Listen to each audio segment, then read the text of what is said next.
Hi. It's been said that the main roadblock to this legislation in the House are the blue dog Democrats. I actually happen to think it's the pro-life Democrats.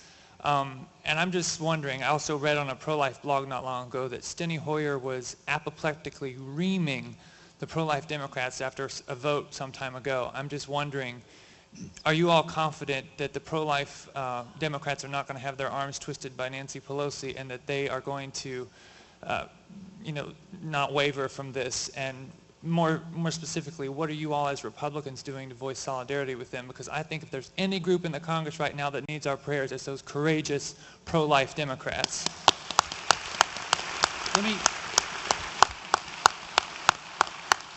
It's an excellent question. Bart Stupak from Michigan, who's the co-chair of the Congressional Pro-Life Caucus, I'm the Republican chair, he's the Democrat, has been absolutely valiant and brave and courageous and very smart. He and Joe Pitts, who is also a Republican on the Energy and Commerce Committee, crafted an amendment that would take abortion out completely from Obamacare. And their amendment initially won in the committee, amazingly, only to have a parliamentary maneuver pulled, a couple of arms were twisted, and they were able to, on the pro-abortion side, eke out a very small, narrow victory.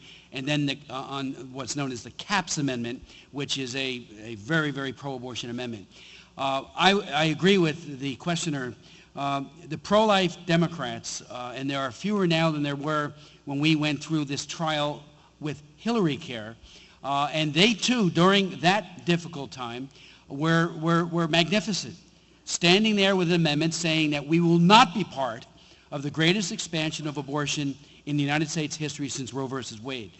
So Bart Stupak and people like Jim Oberstar from Minnesota and others have signed letters to the Speaker and to the President saying that they will not vote for Obamacare unless all of the pro-life problems, the pro-abortion problems, have been rectified. So in your call for prayer, Bart is a very principled lawmaker and a man who is, I can tell you, because we know what it's like behind the scenes. What we see in front of the scenes is bad enough.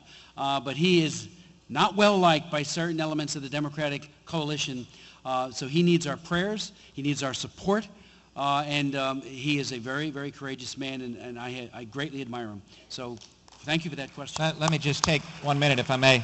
I'd be remiss if I didn't say that the opportunity that the Blue Dogs have to finally show some backbone is because of the unanimity of the Republican conference in the House of Representatives standing united against this remarkable government takeover of health care. It is imperative to remember that every single Blue Dog voted for Nancy Pelosi to be Speaker of the House. And you've got to remember that because that's the individual that sets the agenda for the House of Representatives. So we have begged and urged and pleaded and cajoled and put our arms around and prayed for and lifted the Blue Dogs up. And at every single turn, our hopes have been dashed. So I hope that the prayers of this room and the prayers of the nation will give them the fortitude and the courage to finally stand up to their leadership and say, no more will we allow this travesty to go on.